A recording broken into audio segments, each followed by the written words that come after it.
দেশে এখন একটা বিতর্কিত প্রতীক বাংলাদেশে আছে, দাঁড়িপাল্লা, জানেননি? আমার কথা কয় না, জানেননি? এটা কার দল? কথা কয় না কেন? এটা জামাতের দল। ইসলাম বলবেন না, ইসলাম বলবেন না, জাস্ট শুধু জামাত বলবেন, কারণ তাদের মধ্যে ইসলামের ন্যূনতম গান নাই। কথা বলেন না কেন? তাদের মধ্যে ন্যূনতম ইসলামের গান নাই। মদ, জুয়া, জিনা, ব্যভিচারের চাইতে ভয়ঙ্কর অবস্থা হইলো এখন বর্তমানে। আজকে দেখি ফেনী সোনাগাজীতে মহিলারা তালিম করাচ্ছে, খেয়াল করেন। এখন আমার তাৎক্ষণিক মনে হয়েছে মহিলারা তালিম করাচ্ছে। এই আপনাদের এই দৌলতপুরে যেন এই দল যেন আসতে না পারে, খেয়াল করবেন। কেন জানেন? একটা নারী যখন তার সীমানা ছেড়ে অন্য সীমানায় যাবে, তিনটা পুরুষের যেই কোন একটা পুরুষ তার সাথে থাকতে হবে। হয় তার স্বামী, না হয় তার বাবা, না হয় তার উপযুক্ত সন্তান। কথা বুঝতে পারছেন? এইভাবে একা একা নারীরা এক জায়গা থেকে আরেক জায়গায়, এই বাড়ি থেকে আরেক বাড়ি যাওয়ার কোনো বিধান ইসলামে নাই। যা হোক, তারা যাইয়া ইসলামের দাওয়াত দিতেছে। এখন যাইয়া ওখানে মহিলাদেরকে দিনের দাওয়াত দিচ্ছে। দিনের দাওয়ার পরে আপনার ওনারা বলতেছে, মহিলারা বলতেছে, আপনারা জান্নাতে যেতে চান না জাহান্নামে যেতে চান? আপনারা ভিডিওটা দেখবেন, আমি আজকে দেখছি। আজকে আপনারা জান্নাতে যেতে চান না জাহান্নামে যেতে চান? তখন ওই মহিলারা বলছে আমরা জান্নাত চাই। তখন ওই মহিলাদেরকে কোরআন শরীফ সামনে দিয়ে শপথ করাচ্ছে যে আপনারা যদি জান্নাতে যেতে চান তাহলে আপনারা দাঁড়িপাল্লায় ভোট দিবেন। আরে আওয়াজ তুলে কন্যা মিয়া নাউজুবিল্লাহ। আপনি রাজনীতি করবেন, করেন, জামাত করেন, বিএনপি করেন, আওয়ামী লীগ করেন, জাতীয় পার্টি করেন, যার যেই দল ভাল লাগে আপনি করেন, কিন্তু মানুষের ঈমান, আপনাদের ইসলাম নিয়ে খেলার অধিকার তো আপনাকে কেউ দেয় নাই। কথা বলেন না? আমার কথায় আপনারা কি রাগ হয়েছেন? এই কথা কি তাদের কাছে কি জান্নাতের টিকিট আল্লাহ দিয়ে দিছে? কথা বলেন, দিয়ে দিছে? সিরাজগঞ্জে দেখলাম এক ভদ্রলোক বলতেছে, এও জামাতের লোক, এমপি পদপ্রার্থী, সম্ভবত মুরব্বী, আমি বুঝি না এদের কি হয়েছে। এরা বলতেছে যে আপনি যদি দাঁড়িপাল্লাকে সাপোর্ট না করেন তাহলে আপনার ওয়াজ শোনার কোনো অধিকার নাই, আপনি মাহফিলে আসবেন না। কি অদ্ভুত আচরণ! এগুলো বিশ্বাস করলে ইমান থাকবে? কয়দিন আগে ফেনীতে মারামারি হয়েছে, ফেনীতে মারামারি হয়েছে। এক ভদ্রলোক বলতেছে ও জামাতের, ওই ভদ্রলোক বলতেছে মসজিদে যদি কি করা না যায়, মসজিদে যদি রাজনীতির আলাপ করা না যায়, মসজিদে আজান চলবে না, কোরআন তেলাওয়াত চলবে না। নাউজুবিল্লাহ বলেন। সম্মানিত উপস্থিতি, আমি গতকালকের ওয়াজে মসজিদ নিয়ে আলোচনা করেছি। এদিক তাকান। আল্লাহ রাসূল বলেছেন এক ব্যক্তি লাল ওট হারিয়ে ফেলেছে। কি? এক ব্যক্তি লাল ওট হারিয়ে ফেলেছে। নবীজি নামাজরত অবস্থায় এক ব্যক্তি মসজিদে এসে ডেকে ডেকে বলছে, তোমরা কেউ কি আমার লাল ওটটা দেখেছো? তখন রাসূল নামাজ শেষ করে বলে দিলেন, তোমরা সবাই তার জন্য দোয়া করো, সে যেন তার লাল ওটটা খুঁজে না পায়। তার কারণ কি? কারণ তার লাল ওটের তালাশ করার জন্য মসজিদ বানানো হয় নাই, মসজিদ বানানো হয়েছে আল্লাহর জিকির করার জন্য। ঠিক কিনা বলেন? আর জোরে বলেন। সম্মানিত উপস্থিতি, ইয়া রাসূলুল্লাহ,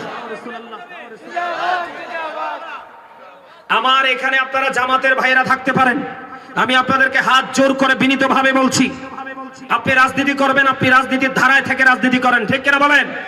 কিন্তু ইসলাম নিয়ে, মুসলমানের ঈমান নিয়ে কি করতে পারবেন না। আমাকে প্রশ্ন করা হয়েছে, হুজুর আপনার হা না ভোট নিয়ে আপনার কি মন্তব্য? আমাকে বলা হয়েছে বাংলাদেশে গণভোট হবে, হা না হবে। হা না ভোট নিয়ে আপনার কি মন্তব্য? আমি হা না ভোটের পক্ষে নই। কেন হা না ভোটের পক্ষে নই আমি আপনাকে বলি। আপনি যদি হায়ের পক্ষে দেন তাহলে তারা সংস্কার করবে। কথা বলেন। আর যদি আপনি নায়ের পক্ষে দেন তাহলে তারা কি করবে? সনদ বাতিল হয়ে যাবে। কেন আমি হা না ভোটের পক্ষে নই আমি বলি, এটা আপনাদের জেনে রাখা দরকার। সম্মানিত উপস্থিতি, আমাদেরকে বলবে আমরা মূর্খ, আমরা বুঝি না। এই দেশ আপনার না, শুধু আমাদের সবার। ঠিক কিনা বলেন? এই দেশে যত শ্রেণীর মানুষ আছে সবারই বাংলাদেশ। ঠিক কিনা বলেন? এই মহান মুক্তিযুদ্ধের মাধ্যমে আমরা বাংলাদেশ পেয়েছি। ঠিক কিনা বলেন? এই দেশ আমার আপনার সবার। দেশকে নিয়ে ভাবার দরকার সবার আছে। তার কারণ হলো I love my country and countries people. আমি আমার দেশ এবং দেশের মানুষকে ভালোবাসি, এটা আমার প্রেম। ঠিক কিনা বলেন? সম্মানিত উপস্থিতি, আমার দিকে তাকান। এই শেখ হাসিনা নামার পরে বাংলাদেশে অসংখ্য মাজার ভাঙ্গা হয়েছে। যারা আজকে হানা ভোট নিয়ে মাঠের মধ্যে তুরজুর চালাচ্ছে, তারা একটা মানুষও কিন্তু মাজারের পক্ষে কথা বলে নাই। অথচ এই বাংলাদেশের জন্ম দিয়েছে, ইসলাম এনেছে, তৌহিদ এনেছে কারা? আল্লাহর ওলিরা। ঠিক কিনা বলেন? আরো জোরে বলেন। সংবিধানে বিসমিল্লাহ, তাদের যে সংস্কার, এই সংবিধানের মধ্যে বিসমিল্লাহ থাকবে কিনা? আমরা আল্লাহর হুকুমে বিশ্বাস করি, আল্লাহর আইনে আমরা বিশ্বাসী, এই সংবিধানের মধ্যে এটা থাকবে কিনা এটা আমাদেরকে আগে জানতে হবে, তারপরে আমরা ডিসাইড করবো আমরা হ্যাঁ না ভোটে কোনটা দিব। কথা বলেন না কেন? আরো জোরে বলেন, আরো জোরে। সম্মানিত উপস্থিতি, এই যে কয়দিন আগে একটা ছেলেকে হত্যা করা হয়েছে, হাদিকে মারা হয়েছে না? কথা বলেন না কেন? হাদিকে মারা হয়েছে, হাদির বিচার হয়েছে? এই রিসেন্ট একটা যুবক ছেলে মারা গেছে, যুব দলের একটা নেতা মারা গেছে, গুলি করে তাকে মেরে ফেলেছে, তার বিচার হয়েছে? তো কিসের সংস্কার? আমার কথা আপনারা বুঝতে পারছেন? কি সংস্কার করবেন? আজকে কতদিন যাবত গ্যাস নাই, গত পরশুদিন আমার বাসায় গ্যাস নাই, সারাদিন আব্বা খোঁজে, বিকেল বেলা করতেন বা না মানেন। আমি আপনাদেরকে বলে দিতে চাই, আমরা সবাই সচেতন থাকতে হবে। ঠিক কিনা বলেন? আমরা মুসলমান হিসাবে প্রথম আমাদের ঈমান, এই বক্তব্য বিশ্বাস করলে আমাদের ঈমান থাকবে না? থাকবে? আরো জোরে বলেন, থাকবে? থাকবে না। সবচেয়ে বেশি মজার খবর কোনটা জানেননি? বলবো? সবচেয়ে বেশি মজার খবর হলো, আমরা যখন মিলাদুন্নবীতে নবীজির মিলাদুন্নবী করি, তখন কিন্তু তাদের দলের আলেমদের কিন্তু ঘুম হারাম হয়ে যায়, কখন আমাদেরকে বেদাতি বলবে। ঠিক কিনা বলেন? কিন্তু কোরআন হাদিসে মিলাদের দলিল আছে, আছে, তারা মানে না, এজন্য তারা বেদাত ফতোয়া দেওয়ার জন্য ভোর বেলা উঠে বসে থাকে মিডিয়ার সামনে। কিন্তু এখন কি আমাদের এই মৌলবী ভাইগুলা কি নোটের কাছে বিক্রি হয়ে গেল? আপনারা দেখেন, তাদের কিন্তু প্রতিবাদ নাই, চুপ হয়ে গেছে না? তাহলে কি হয়ে গেল? নোটের কাছে বিক্রি। আমরা আহলে সুন্নাত ওয়াল জামাত সকালে যেটা বলি, বিকালেও সেটা বলি, আমার পূর্বপুরুষ যেটা বলছে আমরা এখনো সেটা বলি। আরো ভয়ঙ্কর খবর, আমার দিকে তাকান। গতকালকে জামাতের আরেক নেতা এমপি পদপ্রার্থী বয়ান দিতেছে, বলতেছে যে ইব্রাহিম আলাইহিস সালাম ইসমাইল আলাইহিস সালামকে কুরবানি করেছে, এই কুরবানির চাইতে বড় কুরবানি হলো জামাতকে ভোট দেওয়া। তারা ক্ষমতায় তো গেছে না, ক্ষমতায় গেলে কি হইব? আরো জোরে কোন? মনু মুই তো শেষ হইয়া যাইতে আছি, মুইয়েন কি হরমু? কোনটা নিয়ে মুই কথা কমু মনু? সম্মানিত উপস্থিতি, তা আমি তাদেরকে, জামাতের যারা বড় বড় লিডার আছেন, আমি আপনাদেরকে বলবো এই পাগলগুলোকে থামান, এখনই থামান, না হয় যতটুকু সম্মান আছে ততটুকু জাতির কাছে হারিয়ে ফেলবেন। কারণ বাংলাদেশের মানুষ অত স্টুপিড না যে আমি বললেই মেনে নিবে। কথা বলে না কেন? কোন মুরব্বীরা হাত তুলবেন না। আমি আমার যুবক ভাইদেরকে বলছি, তারা কিন্তু কোরআন হাদিসের সাথে সম্পৃক্ত নয়। যুবক ভাইরা, তোমরা বলো, নিরপেক্ষভাবে তোমরা বলো, মুসলমান হিসাবে এ বক্তব্য কি তোমাদের বিবেকের কাছে কি গ্রহণযোগ্য মনে হয়? এই যে কথাগুলো বললাম, তারা যে বক্তব্যগুলো দিয়েছে, এই বক্তব্য কি গ্রহণযোগ্য? এটা মানার মতো? যে জীবনে ইসলাম কি বুঝে না সেও এগুলো মানতে পারবে? অত্যন্ত কষ্টজনক কথা, এটা মুসলমান ধ্বংস হওয়ার মতো কথা। আমরা তাদেরকে হেদায়াত আল্লাহ দান করুক, জোরে বলেন আমিন। এবার আসেন বন্ধু, এই যে যারা বন্ধু কি করতেছে, এই মানুষের ইমান নিয়ে মেনে খেলতেছে শুধুমাত্র দুনিয়ার ভোটের জন্য, চেয়ারের জন্য। চেয়ার কিন্তু চিরকাল অমর হয় না।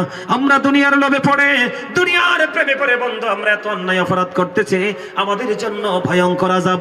এই অন্যায়গুলো থেকে আমাদেরকে বেঁচে থাকতে হবে, অন্যথায় জাহান্নামে যেতে হবে। আপনার আমার প্রাণের রাসূল বলে দিয়েছেন বন্ধু, জাহান্নামের আগুনটাকে আমার আল্লাহ বন্ধু 1000 বছর তাপ দিছে, আগুনের রং হয়ে গেছে সাদা। আরো 1000 বছর তাপ দিয়েছে, আগুনের রং হয়ে গেছে লাল। আরো 1000 বছর তাপ দিয়েছে রে, রং হয়ে গেছে বন্ধু কালো। আমি আপনাদেরকে বলে দিতে চাই, ও বন্ধু, এই জাহান্নামের আগুন এই সর্বস্তরের অপরাধীর জন্য আমার আল্লাহ বরাদ্দ করে রেখেছে। আগুনটা তো ভয়ঙ্কর হবে, পৃথিবীর আগুনের চেয়ে 69 গুণ বেশি পাওয়ারফুল হবে বন্ধু। শুধু তাই নয় রে, সবচেয়ে বেশি কম আযাব হলো আগুনের একটা জোড়া জুতা পরিয়ে দেওয়া হবে, মাথার মগজটা বন্ধু উত্তপ্ত হয়ে যাবে, টকবক টকবক করে উতরাতে থাকবে। মানুষগুলো সেদিন কাঁদতে থাকবে, মানুষগুলো সেদিন চিৎকার করতে থাকবে। যেই সন্তানের জন্য, সেই সম্পদের জন্য তুমি দুনিয়ায় পাগল হয়ে গেছো, ঈমান আমলের বন্ধু তোয়াক্কা করো নাই, এই সন্তানের সম্পদ তোমার জন্য অভিশাপ হয়ে যাবে। আমার আল্লাহ কোরআন শরীফের 19 পারা সূরা শুআরার 88 নম্বর আয়াতে বলেছেন, ইয়াউমা লা ইয়ানফাউ মালু ওয়ালা বানুন।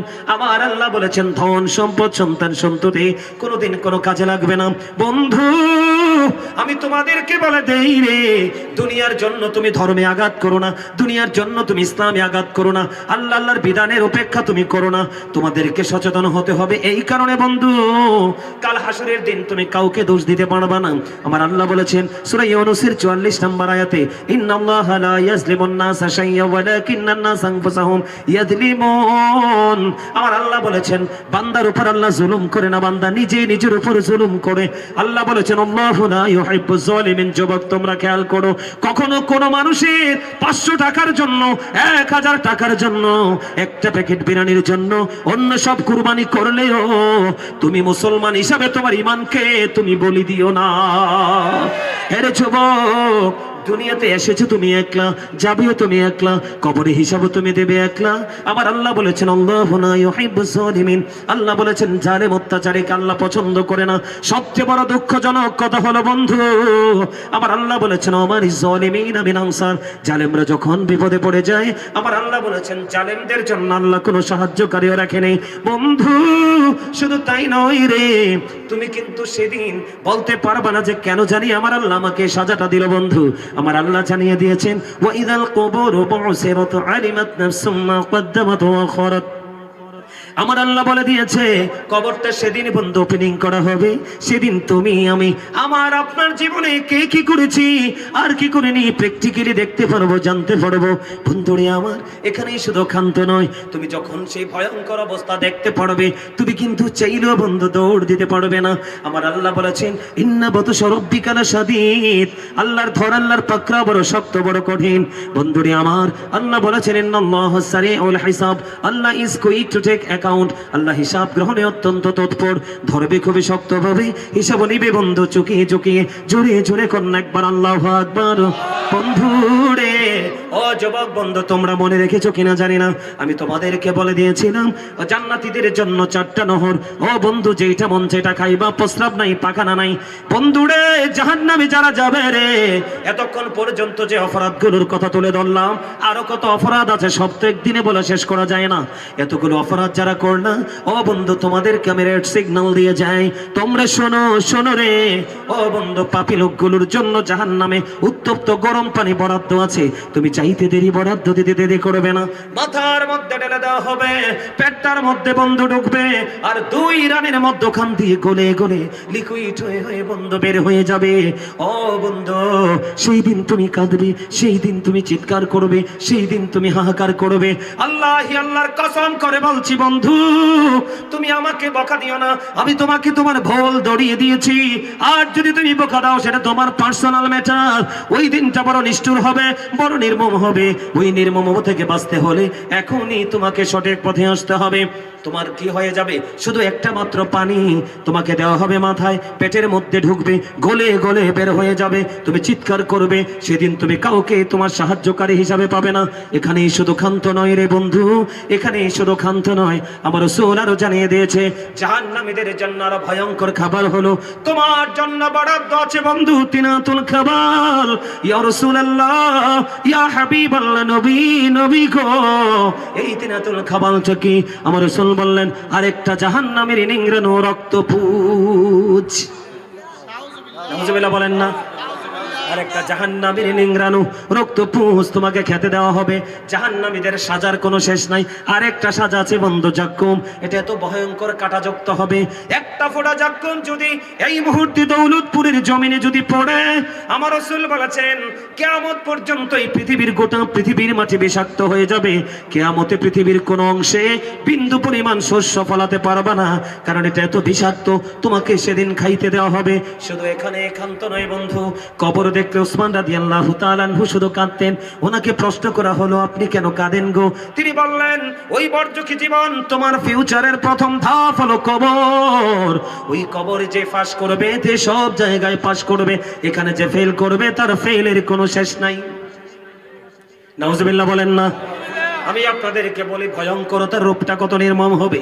বন্ধুরে আমার, আপনার আমার প্রাণের রাসূল জানিয়ে দিয়েছেন আল কবরু রাউজাতুম মির রিয়াদিল জান্নাতি ওয়া হুফরাতুম মিন হুফারিন নার। আমার রাসূল বলেছেন কবরটা জান্নাতের একটা বাগান হবে, জাহান্নামের একটা গর্ত হবে। বন্ধু, যার কবরটা জাহান্নাম হবে রে, ও বন্ধু, এদিক দিয়ে নিয়ে বসবে উনি, এদিক দিয়ে বসার জায়গা আছে। আচ্ছা আপনি একটু পিছনে চলে যান। বন্ধুরে আমার দিকে তাকান। আমাদের আজকের মাহফিলের যিনি প্রধান বক্তা তিনি চলে আসছেন। শেষ করি স্লোগান পরে, আমি হাদিস বলতেছি তো, আমি স্লোগান দেব। আমার দিকে তাকান, আমাদের প্রধান বক্তা চলে আসছে। আমার দিকে তাকান বন্ধু, আমি হাদিস বলছি এই জন্য নারাই দিতে নিষেধ করেছি, একটু পরে বলবো। আমার দিকে তাকান বন্ধু, ছোট্ট করে বলে শেষ করে দেই। কবরে যখন যাবে, জাহান্নামে যারা হবে, পাপী যারা হবে, জাহান্নামে যারা হবে রে বন্ধু, পাপী যারা হবে, জাহান্নামে যারা হবে, পাপী যারা হবে রে ও বন্ধু, তাদেরকে প্রশ্ন করা হবে। তারা কিন্তু উত্তর দিতে পারবে না। কি করতে পারবে না? তারা বন্ধু উত্তর দিতে পারবে না। তখন গায়েব থেকে আওয়াজ আসবে, মাটি মাটি রে তুমি তোমার অ্যাকশনে চলে যাও। তার মানে মাটি যখন চতুর্দিক দিয়ে বন্ধ চাপ দিবে, হাদিস শরীফের মধ্যে এসেছে, আমার দিকে তাকান, একটা হাড় আর একটা হাড়ের মধ্যে ঢুকে যাবে, চিৎকার করতে থাকবে, কাঁদতে থাকবে। ও বন্ধু, সেদিন তোমার উপায় কি? তোমার সেদিন কে হবে বন্ধু? তোমাদেরকে বলে দিতে চাই, বিজ্ঞান পৃথিবীর সব জায়গায় চলে গেছে, কিন্তু বন্ধু 3.5 হাত মাটির ঘরে যেতে পারে না। তুমি বুঝে নাও, এটা অত্যন্ত রহস্য ঘেরা একটা ঘর। ঠিক কিনা বলেন? আর জোরে, আর একটু মহাব্বতে আমার দিকে তাকান বন্ধু। এই যে আপনার হাড় একটার মধ্যে আর একটা ঢুকে যাচ্ছে, চিৎকার করতেছেন, কাঁদতেছেন বন্ধু, কি করবেন সেদিন? উপায় নাই, উপায় নাই ও বন্ধু, আপনার কোনো উপায় নাই। এই জন্য আমি আপনাকে বলে দিতে চাই রে, আল্লাহ বলেছেন লা ইয়ামুতু, people will not die that day, সেদিন মানুষগুলো মরতে পারবে না। আল্লাহ বলেছেন ফিহা ওয়ালা ইয়াহইয়া, people will not be able to life that day, সেদিন মানুষগুলো বাঁচতেও পারবে না। আল্লাহ বলেছেন আমা হুমান হাবি গায়িবিন, people will not be able to escape that day, সেদিন মানুষগুলো চাইলেও সেদিন সেখান থেকে পালাতে পারবে না। বন্ধুরে আমার, তুমি বাঁচতেও পারবে না, মরতে পারবে না, ওখান থেকে বন্ধু পালাতেও পারবে না। উপায় কি হবে রে? সন্তানও তোমার কাজে লাগবে না, সম্পদও তোমার কাজে লাগবে না।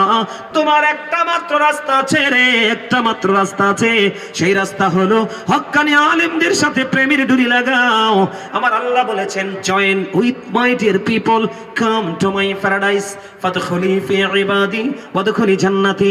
তোমার একটা মাত্র রাস্তা, যোগ্য, দক্ষ, কোয়ালিটিফুল হক্কানি আলেমের সাথে প্রেমের ডুরি লাগাও। তোমার নিয়ামত বাধ্যতামূলক, জোরে বলেন আমিন।